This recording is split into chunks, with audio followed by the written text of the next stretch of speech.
Haleluya, haleluya. Bwana Yesu asifiwe.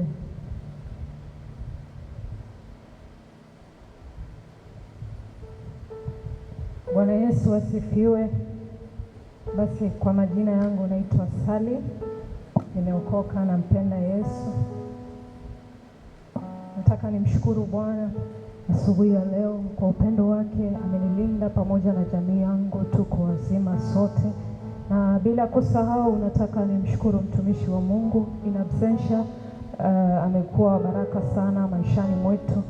Yaani mimi pamoja na jamii yangu namshukuru kwa kibali chake siku ya leo. Na nakushukuru hata nawe ambaye umefika kwa masaa haya. Naamini Bwana anaenda kunena na maisha yetu siku ya leo. Sema amen.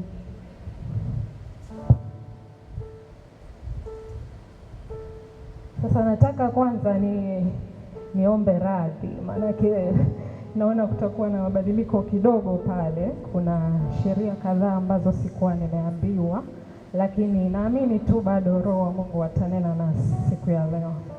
Haleluya. So ujumbe wa siku ya leo bila kupoteza wakati ni kuhusu kutawaliwa na Bwana. Kutawaliwa na Bwana. Kutawaliwa na Bwana tunaweza tukasema ni kuongozwa na Bwana, kuwa chini ya mwelekeo wake. Yaani chochote unachokifanya tunamuona Bwana maishani mwako. Haleluya. Sasa mtu anayetawaliwa na Bwana ana vigezo fulani, ana sifa fulani, na naamini hizi ndizo ambazo tunaenda kuziangalia siku ya leo. Haleluya. Sifa ya kwanza ama kigezo cha kwanza nasema wanaotawaliwa na Bwana hukubaliana na neno lake. Wanaotawaliwa na Bwana hukubaliana na neno lake. Hapa nataka nisome Mwanzo, Genesis chapter 22 verse 1 to 14. Genesis chapter 22 verse 1 to 14. Nitasoma tu. Ikawa baada ya mambo hayo, Mungu alimjaribu Ibrahimu, akamwambia, Ibrahimu, naye akasema, mimi hapa. Akasema, mchukue mwana wako wa pekee umpendaye, Isaka, ukaende zako mpaka nchi ya Moria, ukamtoe sadaka ya kuteketezwa huko juu ya mlima mmoja wapo nitakao kuambia. Ibrahimu akaondoka alfajiri, akatandika punda wake, akachukua vijana wawili pamoja naye na Isaka mwanawe, akachanja kuni kwa ajili ya hiyo sadaka ya kuteketezwa, akaondoka akaenda mpaka mahali alipoambiwa na Mungu. Siku ya tatu Ibrahimu akainua macho yake, akapaona mahali pakali mbali. Verse 5, Ibrahimu akawaambia vijana wake, kaeni ninyi hapa pamoja na punda, na mimi na kijana tutakwenda kule tukaabudu na kuwarudia tena. Basi Ibrahimu akazitoa kuni za hiyo sadaka, akamtwika Isaka mwanawe, akatoa moto na kisu mkononi mwake, wakaenda wote wawili pamoja. Isaka akasema na Ibrahimu baba yake akinena, babangu. Naye akasema, mimi hapa mwanangu. Akasema, tazama, moto upo na kuni zipo, lakini yuko wapi mwana-kondoo kwa sadaka ya kuteketezwa? Ibrahimu akasema, Mungu atajipatia mwana-kondoo kwa hiyo sadaka mwanangu. Basi wakaendelea wote wawili pamoja. Verse 9, wakafika mahali pale walipoambiwa na Mungu. Ibrahimu akajenga madhabahu huko, akaziweka tayari kuni, kisha akamfunga Isaka mwanaye, akamweka juu ya madhabahu juu ya zile kuni. Ibrahimu akanyosha mkono wake, akakitoa kisu ili amchinje mwanawe. Ndipo malaika wa Bwana akamuita kutoka mbinguni akasema, Ibrahimu, Ibrahimu. Naye akasema, mimi hapa. Akasema, usimnyoshee kijana mkono wako, wala usimtendee neno, kwa maana sasa ninajua ya kuwa unamcha Mungu, iwapo hukunizuilia mwana wa pekee. Ibrahimu akainua macho yake akaangalia, na tazama, kondoo mume yuko nyuma yake, amenaswa pembe zake katika kichaka. Basi Ibrahimu akaenda akamtoa huyo kondoo, akamtoa awe sadaka ya kuteketezwa badala ya mwanawe. verse 14 ya mwisho. Ibrahimu akapaita mahali hapo Yehova Yire, kama watu wasemavyo hata leo, katika mlima wa Bwana itapatikana. Haleluya. Bwana Yesu asifiwe. Wanaotawaliwa na Bwana hukubaliana na neno lake. Ibrahimu akapewa maagizo magumu, tunaweza kusema magumu kidogo. Neno la Bwana likamjia, akamwambia, nenda kule Moria ukamtoe mwanao wa pekee umpendaye. Lakini Ibrahimu hakushindana na Bwana, alikubaliana na neno la Bwana. Haleluya. Hilo ni agizo tunaweza sema gumu kidogo, maana anasema ni mwana wa pekee, tena mwana ampendaye. Naamini kabisa hapa ndani vile tuko hatujapewa maagizo kama hayo.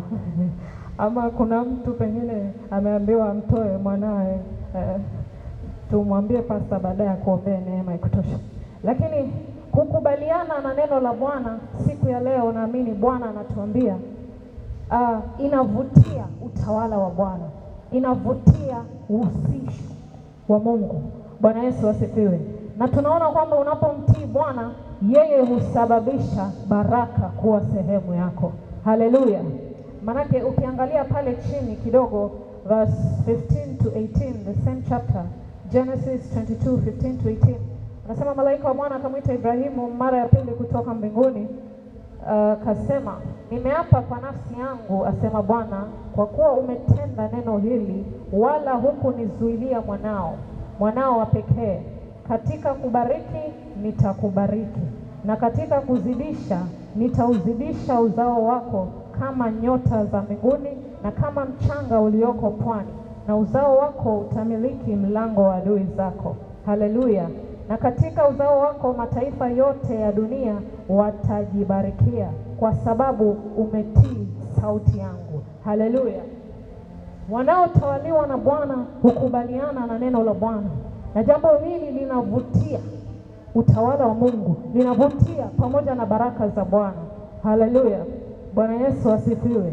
Tukiangalia pia mtu mwingine anaitwa Simoni, we look at Luke chapter 5 verse 1 to 7. Luke 5:1 to 7. Pale ni hadithi ya Simoni.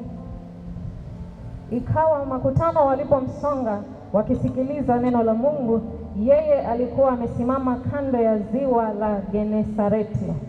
Akaona vyombo viwili vimekaa kando ya ziwa, lakini wavuvi wametoka wanaosha nyavu zao. Akaingia katika chombo kimoja ndicho chake Simoni, akamtaka akipeleke mbali kidogo na pwani. Akaketi akawafundisha makutano ali chomboni. Hata alipokwisha kunena, alimwambia Simoni, tweka mpaka kilindini, mkashushe nyavu zenu, mvue samaki. Simoni akajibu akamwambia, Bwana mkubwa, tumefanya kazi ya kuchosha usiku kucha tusipate kitu, lakini kwa neno lako nitazishusha nyavu. Basi walipofanya hivyo, walipata samaki wengi mno, nyavu zao zikaanza kukatika. Wakawapungia mikono washirika wao waliokuwa katika chombo cha pili waje kuwasaidia. Wakaja wakavijaza vyombo vyote viwili hata vikataka kuzama. Bwana Yesu asifiwe. Tunaona kwamba wanaotawaliwa na Bwana hukubaliana na neno lake. Mimi sijui pengine neno la Bwana linasemaje juu ya maisha yako. Sijui kama umefika kipindi fulani unaziosha nyavu zako, yaani umefika mwisho, maana yake umekata tamaa, maana yake huoni mwangaza huko mbele. Yaani akamwambia, kwa neno lako Bwana mkubwa, tumefanya kazi ya kuchosha usiku kucha tusipate kitu, lakini kwa neno lako, yaani maana yake nakubaliana na neno lako Bwana. Haleluya. Saa ingine unafika mahali kama mwanadamu, inakuwa uko umepushiwa mahali to the wall, being pushed to the wall, uko kwa edge fulani, na Bwana anasema endelea tena, jaribu tena, usikate tamaa. Haleluya. Wanaotawaliwa na Bwana hukubaliana na neno lake. Bwana Yesu asifiwe. Na kigezo cha pili ambacho tutakiangalia siku ya leo, wanaotawaliwa na Bwana hutembea katika hofu ya Mungu na unyenyekevu. Sifa nyingine ya wanaotawaliwa na Bwana hutembea katika hofu ya Mungu na unyenyekevu. Bwana Yesu asifiwe. Na mambo haya tutayaona katika maamuzi yako, mienendo yako, mazingira yako. Una mazingira gani? Umeweka mazingira gani kando yako? Unazungukwa na kina nani wewe kama mtu unayetawaliwa na Bwana? Haleluya. Katika ibada yako tutaona, katika utumishi wako.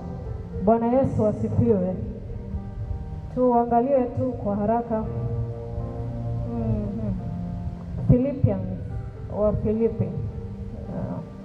Philippians chapter 2 verse 3 to 12.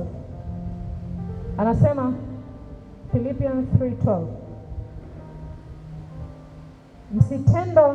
msitende neno lolote kwa kushindana wala kwa majivuno, bali kwa unyenyekevu kila mtu na amhesabu mwenziwe kuwa bora kuliko nafsi yake. Kila mtu asiangalie mambo yake mwenyewe, bali kila mtu aangalie mambo ya wengine. Iweni na nia moja hiyo hiyo ndani yenu, ambayo ilikuwamo pia ndani ya Kristo Yesu, ambaye yeye mwanzo alikuwa yuna namna ya Mungu, naye hakuona kule kuwa sawa na Mungu kuwa ni kitu cha kushikamana nacho, bali alijifanya kuwa hana utukufu, akatwaa namna ya mtumwa, akawa ana mfano wa wanadamu. Bwana Yesu asifiwe. Alijifanya kuwa hana utukufu, unyenyekevu. Bwana Yesu asifiwe. Wanaotawaliwa na Bwana hutembea katika hofu yake na unyenyekevu mwingi. Anasema usijione bora kuliko mwenzako. Bwana Yesu asifiwe. Mambo kama haya, aliyejawa na hofu ya Mungu, mtu mnyenyekevu, huvutia utawala wa Bwana, huvutia uwepo wa Mungu. Bwana Yesu asifiwe. Haleluya, haleluya. Tunaweza pia tukaangalia Isaiah chapter 66 verse 1 to 2. Bwana asema hivi: mbingu ni kiti changu cha enzi, na dunia ni mahali pa kuweka miguu yangu. Mtanijengea nyumba ya namna gani? Na mahali pangu pa kupumzikia ni mahali gani? Maana mkono wangu ndio uliofanya hivi vyote, vitu hivi vyote vikapata kutokea, asema Bwana. Lakini mtu huyu ndiye nitakayemwangalia, mtu aliye mnyonge, mwenye roho iliyopondeka, atetemekaye asikiapo neno langu. Haleluya. Anasema mtu huyu ndiye nitakayemwangalia, mtu aliye mnyonge, mwenye roho iliyopondeka, atetemekaye asikiapo neno langu. Bwana Yesu asifiwe. Tunazidi kusema wanaotawaliwa na Bwana lazima watembee katika unyenyekevu. Bwana Yesu asifiwe. Yesu akatoa mfano fulani pale. Akasema watu wawili walienda hekaluni. Watu wawili walipanda kwenda hekaluni. Kuna mtoza ushuru na mfarisayo. Walienda kufanya kitu kimoja. Walienda kusali wote. Na walienda hekaluni. Yaani wote walipatikana hekaluni. Na wote walienda kusali. Ila sikia, mfarisayo akaenda pale. Yaani namuona tu pale mfarisayo, tena akanena moyoni mwake. Hakufungua hata mdomo. Yaani achoke kwa nini? Alinena moyoni mwake. Akasema, Bwana nakushukuru. Mungu nakushukuru.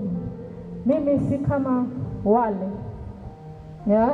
Nafunga siku 2 kwa wiki. Natoa zaka kila mwezi. Nafanya hivi. Akapiga hesabu zake pale. Sio kama yule mtoza ushuru. Akasema mtoza ushuru akaenda mbali. Yaani naona kabisa hapo yakaribia yale madhabahu, aliona hastahili. aliona hafai,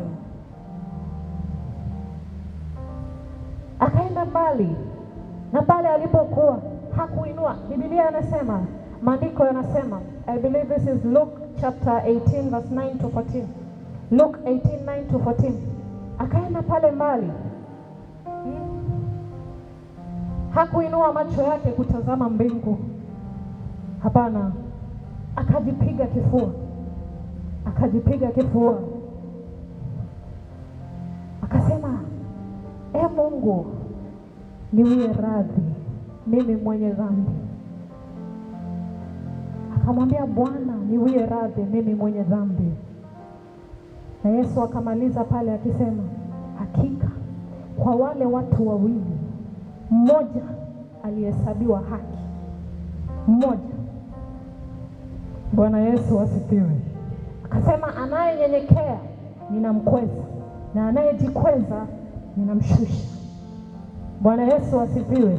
Ifike mahali watu wa Mungu, watumishi wa Mungu, maana naona hapa tuna watumishi wa Mungu tena wakubwa sana, sema amen. Ifike mahali watu wa Mungu tuache kushindana politics kwa kanisa. Anasema tusifanye jambo lolote katika kushindana. Umuone mwenzako kuwa bora kukuliko. Haleluya. Bwana Yesu asifiwe. Sijasikia imani yako. Haleluya. Ifike mahali watu wa Mungu tunyenyekee uweponi mwa Bwana, na umuone mwenzako akiwa bora kukushinda wewe. Tusiwe na mashindano kanisani. Tutamuona Bwana, tutatawaliwa na Bwana, yaani Bwana atatutawala. Haleluya. Bwana Yesu asifiwe. Katika ibada zetu, na pia naangalia hapa katika utumishi wako, maana nimesema hapa tuko na watumishi wakubwa. Unaweza angalia Matthew chapter 7 verse 21 to 23. Sidhani kama tutasoma hiyo, ama tusome tu Matthew chapter 7 verse 21 to 23. Sorry, Matthew chapter 7 verse 21 to 23. Yeah, chapter 7 verse 21 to 23.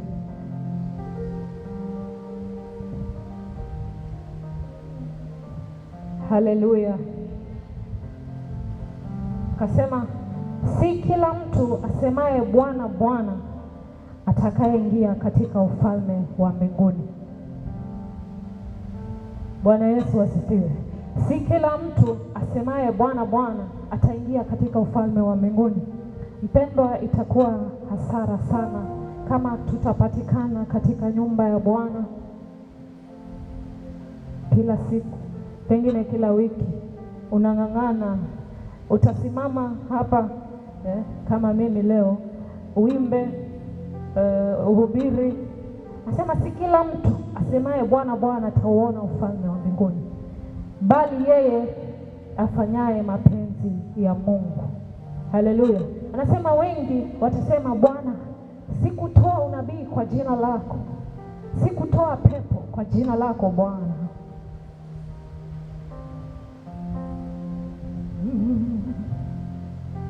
Haleluya. Miujiza haikufanyika kwa neno lako Bwana, kupitia kwangu. Utumishi wako leo tunapoenda mbele za Bwana, natamani tu fungue moyo wako, mwambie Bwana, nipe moyo wa unyenyekevu, unijaze na hofu yako Bwana. Nisaidie Bwana, ili siku ile itakapofika isiwe ni hasara. Mpendwa, ulipatikana masaa kama haya kanisani, isiwe ni hasara. Haleluya. Bwana Yesu asifiwe. Na Roho wa Bwana anaongea na wewe, ananena na mimi pia.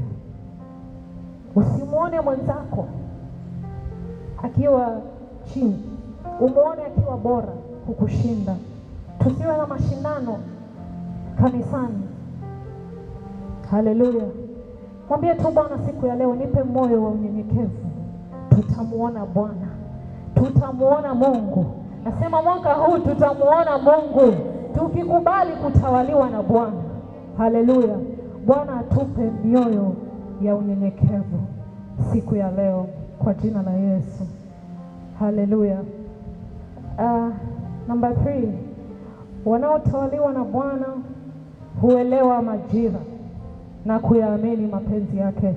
Wanaotawaliwa na Bwana huelewa majira na kuyaamini mapenzi ya Mungu.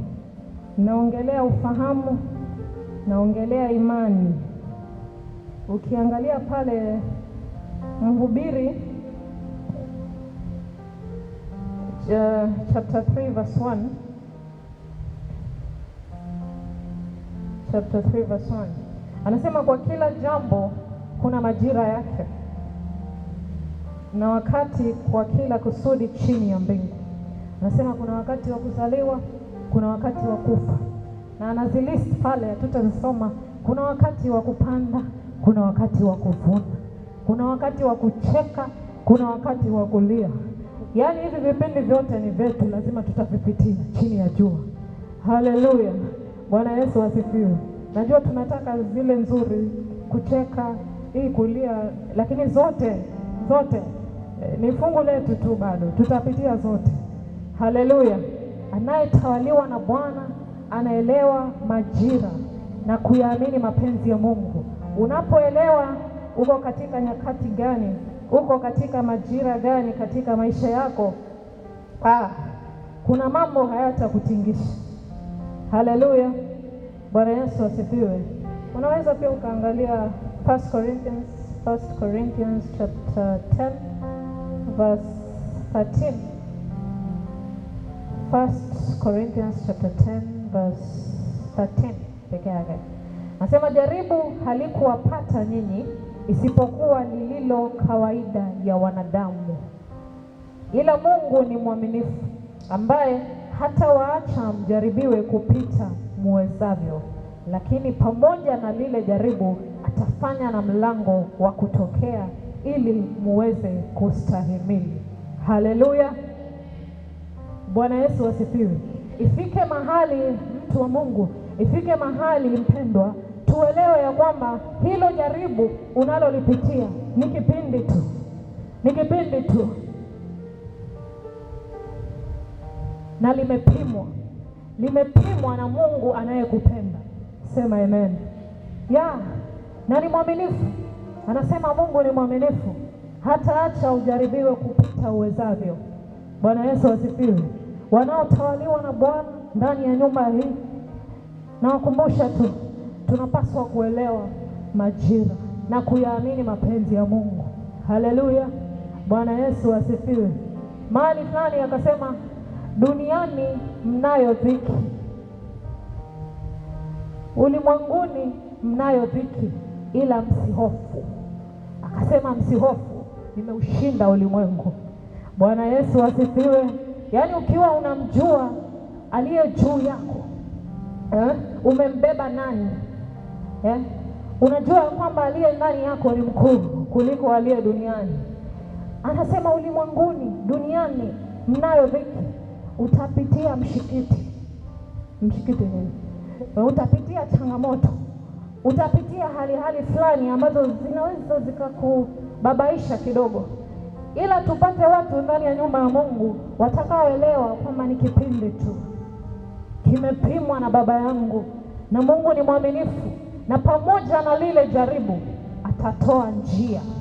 Bwana atatoa njia. Tupate watu ambao hata kama watakuwa wanapitia hali fulani ngumu, pengine huko katika kipindi cha kusubiri. Kuna kipindi cha kusubiri pia ambacho naamini ni kipindi kigumu sana. Sijui pengine unasubiri nini? Unasubiri karo ya mtoto, sijawajua vile. Unasubiri muujiza wa kazi, pengine promotion, unasubiri name it. Inawezekana kawa ni ndoa, pengine unaona umechelewa, sijui. Hicho kipindi cha kusubiri, tupate watu ndani ya nyumba ya Mungu wanaojua kwamba wanatawaliwa na Bwana, na wanajua ya kwamba Bwana ameniruhusu hiki kipindi, ninaamini mapenzi ya Mungu. Mwambie tu, Bwana, bado nakuamini. Hata katika maji mengi najua Bwana uko pamoja na mimi. Tupate watu ambao watapitia hali fulani ila hausumbuki. kwa sababu unajua aliye ndani yako ni mkuu kuliko aliye duniani. Yaani yeye akiwa upande wako, ni nani aliye juu yako? Unamjua anayekutawala. Bwana Yesu asifiwe. Haleluya. Anasema kilio kinaweza kuwepo usiku, ila furaha huja asubuhi. Hebu mwambie mtu asubuhi inakuja. Mtia moyo tu, mwambie asubuhi inakuja. Ni kipindi tu, asubuhi inakuja. Tupate watu ndani ya nyumba ya Mungu wanaoyaamini mapenzi ya Mungu, hata wakati hali ambazo zinawazunguka ni ngumu kidogo. Umesumbuliwa na magonjwa, umesubiri umesubiri uponyaji kwa muda mrefu.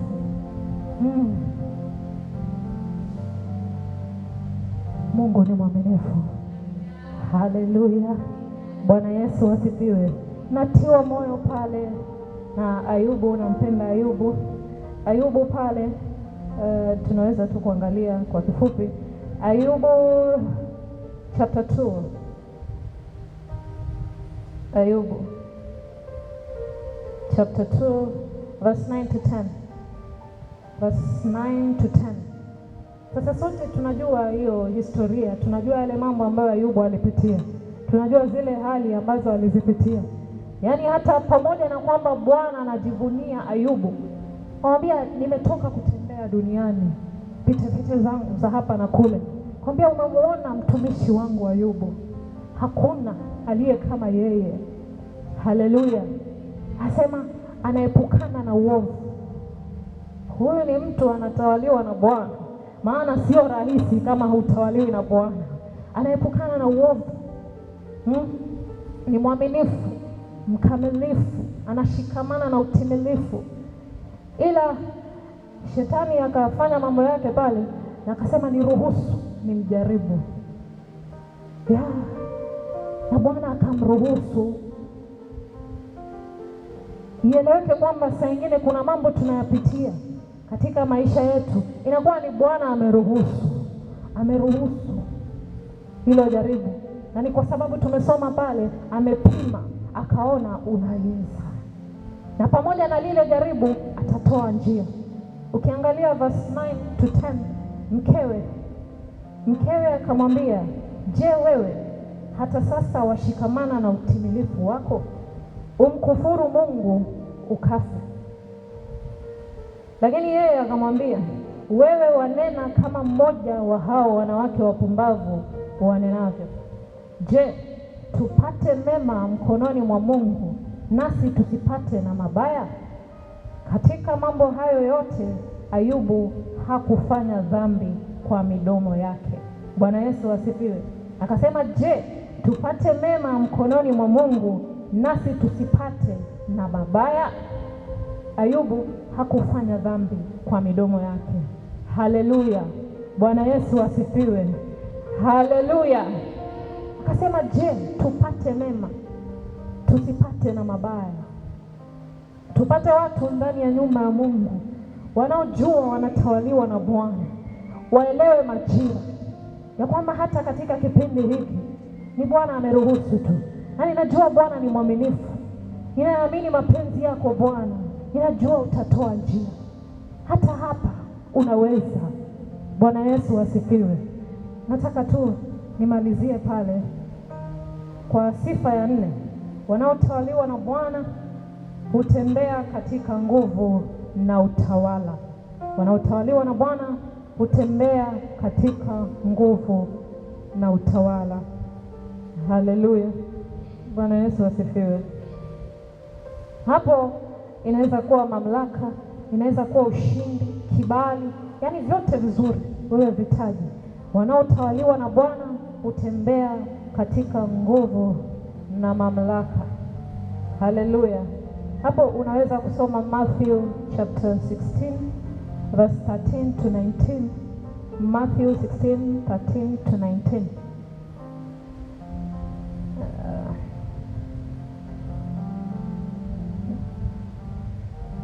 Matthew 16:13 to 19.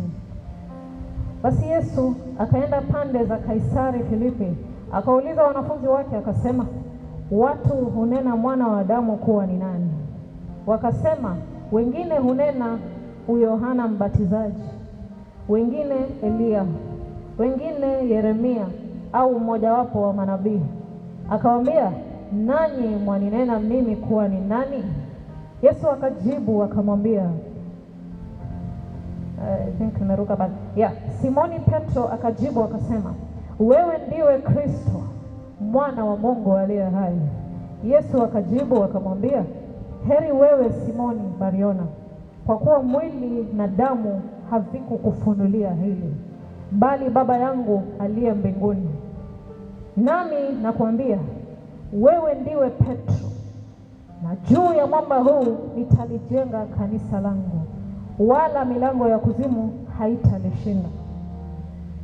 Nami nitakupa wewe funguo za ufalme wa mbinguni, na lolote utakalolifunga duniani litakuwa limefungwa mbinguni, na lolote utakalolifungua duniani litakuwa limefunguliwa mbinguni. Haleluya! Bwana Yesu asifiwe. Haleluya! Akamwambia, mwili na damu havikukufunulia hili. Yaani Petro pale alimkiri Yesu. Bwana Yesu asifiwe. Alimkiri Yesu kuwa Kristo. Na tunapoona pale alipomkiri, akamwambia, heri wewe, kwa kuwa mwili na damu havikukufunulia hili, bali Baba yangu aliye mbinguni.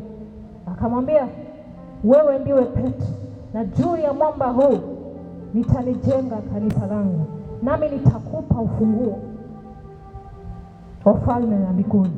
Utakalolifunga duniani hata mbinguni litafungwa, utakalolifungua duniani hata mbinguni litafunguliwa. Haleluya! Bwana Yesu asifiwe. Haleluya! Na akamwambia pale, wala milango ya kuzimu haitalishinda. Milango ya kuzimu haitalishinda kanisa lile, maana ni Bwana mwenyewe amelijenga juu ya mwamba ule. Yaani kwa maana nyingine linatawaliwa na Bwana. Bwana Yesu asifiwe. Tukasema pale wanaotawaliwa na Bwana hutembea katika nguvu na utawala.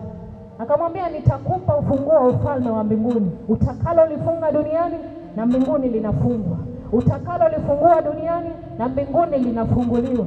Akasema pale kwa Luke chapter 10 verse 19, akasema, nimewapa amri kukanyaga nge na nyoka na vita kudhuru. Bwana Yesu asifiwe. Haleluya, haleluya. Nimewapa amri kukanyaga nge na nyoka na nguvu zote za yule adui. Amewapa mamlaka, amewapa ushindi wanaotawaliwa na Bwana. Haleluya. Tuelewe ya kwamba tunaotawaliwa na Bwana inatupasa tutembee katika utawala. Yaani kibali ni sehemu yetu, ushindi ni sehemu yetu, mamlaka ni sehemu yetu, maana tunatawaliwa na Bwana. Sema amen. Haleluya.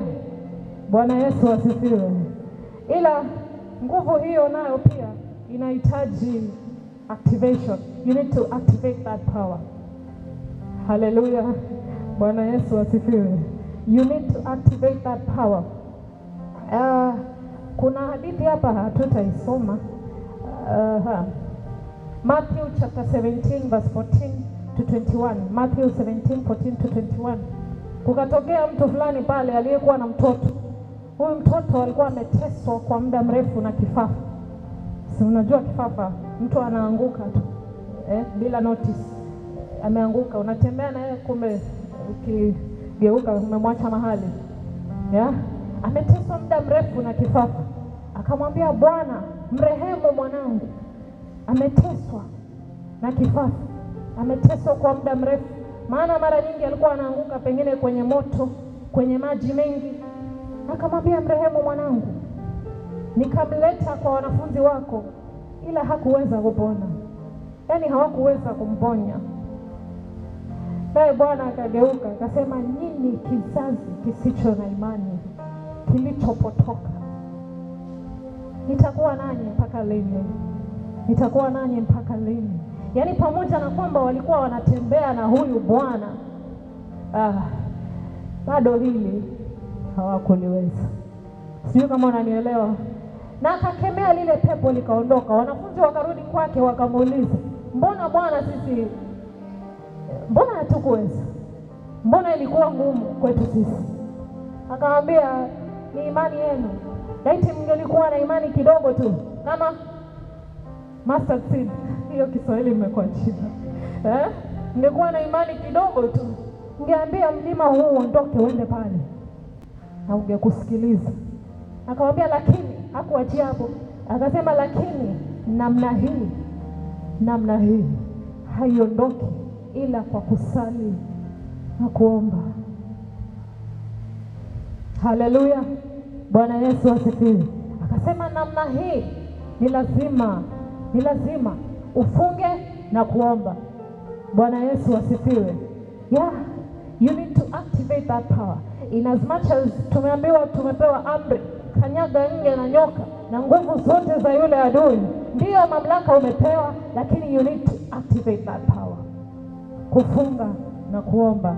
Bwana Yesu asifiwe. Bwana Yesu asifiwe. Haleluya. Ifike mahali mtu wa Mungu, hasa wana wa madhabahu haya, si tunaitwa Victory Covenant Power, si ndio? Tunafaa kutembea kwa mamlaka, tunafaa kutembea kwa nguvu, maana ni sehemu yetu. Tunasema pale wanaotawaliwa na Bwana hutembea katika nguvu na mamlaka. Bwana Yesu asifiwe. Ila kuna mambo mengine ni lazima tutaenda hatua nyingine, tutasonga hatua kidogo ya kufunga na kuomba. Bwana Yesu asifiwe. Haleluya. Wenda ikawa kuna hali fulani, na kuna watu wengi tu, naomba tukomee hapo. Unaweza kujisomea mwenyewe Acts chapter 5 verse 12 to 14. Na kuna watu wengi tu ndani ya nyumba ya Mungu, hata hapa tulipo, naamini kabisa kuna watu wengi wamejikaza, wanatawaliwa na Bwana, wanatembea kwa unyenyekevu mwingi tu. Wanatembea kwa unyenyekevu mwingi, wanamtii Mungu, wanakubaliana na neno lake, ndio wanaamini mapenzi ya Mungu, wanaelewa majira, wanaelewa wakati, wanaelewa ya kwamba hata ninapopita hapa Bwana yuko pamoja nami. Najua Bwana atatoa njia, lakini hiki kigezo cha mwisho ni kama tumekiacha kidogo, ama tumeachia watumishi wa Mungu. Lazima tutembee katika nguvu, and we need to activate that power. Haleluya. Akasema namna hii haiondoki ila kwa kufunga na kuomba. Namshauri mtu siku ya leo mahali hapa, sijui unapitia nini, wewe unajua no better. Huenda unamsubiri Mungu katika nyumba yako, kwa watoto wako, afanye njia kifedha. Jamii yako pengine imeteseka sana na magonjwa. Tuko hapo. Pamoja na kwamba huenda Mungu ameruhusu, lakini elewa ya kwamba shetani naye pia alikuja kuharibu. Naye yuko mbioni. Haleluya. Pamoja na kwamba umepatikana kanisani, ndio wewe ni mnyenyekevu sana, unakubaliana na neno la Bwana, wewe ni mtiifu. Haleluya. Lakini hii nayo pia ni sehemu yako. Wanaotawaliwa na Bwana ni lazima watembee katika nguvu na mamlaka. Na mwaka huu mwambie tu Bwana akusaidie katika nafasi hiyo ya kufunga na kuomba. Tutatembea katika nguvu, tutatawala mwaka huu. Juzi nimemsikia mtumishi wa Mungu akisema leo tuna jeshi la mbinguni, na kabisa unajua alimaanisha watumishi wa Mungu. Ifike mahali aseme tuna jeshi, na iwe ni watu wanakaa hivi kama mimi tu, wadogo tu. Yaani ukiangalia na macho yako ambao unavuka barabara ya Kahoto hapa utasema huyu lakini aseme tuna jeshi, kwa sababu amekuona wewe. Bwana Yesu asifiwe. Naamini inawezekana chini ya mafuta ya mtumishi wa Mungu katika madhabahu haya. Tutatembea kwa utawala, tutatembea katika nguvu. Yaani kibali ni sehemu yetu, ushindi ni sehemu yetu. Bwana Yesu asifiwe. Bwana Yesu asifiwe. Ifike mahali tukatae hali zingine zimetutesa kwa muda mrefu. Ifike mahali uangalie kuna patterns fulani ambazo ninaziona kwa maisha yangu, ikiwa ni roho ya kukataliwa. Nimesema kuna wengine kabisa wamepatikana kanisani, ni watu wazuri tu, wanyenyekevu, wamemtii Bwana. Maana hata kupatikana hivi sio rahisi sio rahisi kabisa. Kuna kung'ang'ana fulani mahali, umejikaza, umepatikana, umemtii Bwana, umekubaliana na neno lake lakini umeona bado kuna patterns fulani, yaani watu wanakuchukia bure tu. Hujamkosea kanisani, kazini, hata nyumbani unaona kabisa hii ni pattern imekusumbua. Hata mteja katika biashara yako amekuja leo, lakini kabisa ni kama hakupendi. Anapokuangalia unaona kabisa wengine usema mimi damu yangu na yake kama hazikupatana. Unaona kabisa hii ni pattern imenifuata. Hii ni roho imeisumbua jamii yangu. Tutembee katika nguvu na utawala. Tuchague mwaka huu kupatikana katika kufunga na kuomba. Bwana Yesu asifiwe. Nataka nikomee hapo, unaweza tu kusimama kwa miguu yako. Siku ya leo naomba tu Mungu akusaidie. Mungu akusaidie. Fungua tu moyo wako. Tumwambie Bwana siku ya leo tusaidie tu. Tunauhitaji msaada wako. Tunauhitaji msaada wako Bwana. Tunaomba tutawaliwe na wewe Mungu.